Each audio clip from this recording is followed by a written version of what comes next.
नमस्कार विद्यार्थियों, रसखान पद व्याख्या भाग 4 में आपका स्वागत। हम रसखान के पदों की व्याख्या कर रहे हैं और उसमें पाठ्यक्रम में चौथा पद है, उसको हम आपके सामने मूल रूप में रख रहे हैं।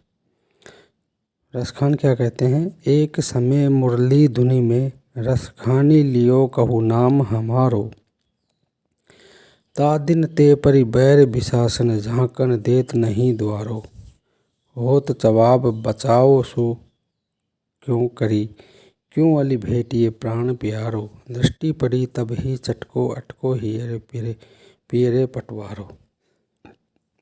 रसखान कहते हैं कि वो जो वहाँ की जो गोपिकाएं हैं,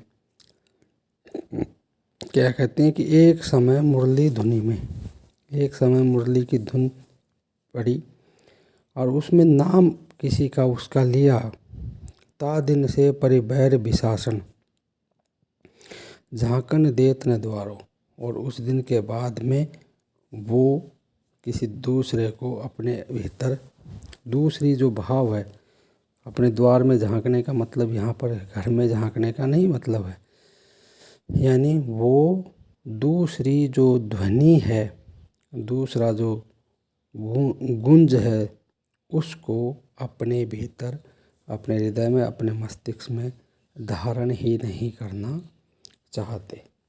तो ये जो है एक कृष्ण के प्रति जो अनन्य भक्ति है, उसको यहाँ पर कवि दिखाते हैं कि किस तरह से ब्रज की जो गोपिकाएं थी, वनिताएं थी और ब्रज के लोग थे, वो कृष्ण से कितना अटूट स्नेह करते थे, प्रेम करते थे। यहाँ पर उस माध्यम को लेकर अन्य कवियों ने, जैसे मीराबाई है, सूरदास है, अन्य कृष्ण भक्त कवियों ने भी उस चीज़ का उल्लेख किया है, परंतु रसखान जिस तरह से उल्लेख करते हैं वो एक जुदा भाव है, वो एक दिगर भाव है, जिसमें वे उस भाव को लेकर अवतरित होते हैं और वो जो पद्य है वो बहुत ही महत्वपूर्ण बन जाता है। रसखान को सवैया का सरताज, सवैया का सरदार, सर्व शिरोमणि कवि भी के पद से भी नवाजा जाता है, उनको सम्मानित किया जाता है।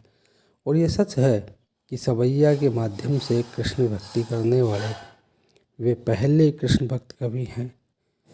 जिस तरह से उन्होंने कृष्ण भक्ति में उनका नाम है, उसी तरह से सवैया छंद का जैसे ही नाम आता है तो रसखान जी का नाम आता है। और सामान्यतः सवैया छंद की जो लक्षण हैं, परिभाषाएं हैं, उदाहरण हैं, जब हम उदाहरण देते हैं तो रसखान के पदों को ही सामने रखते हैं।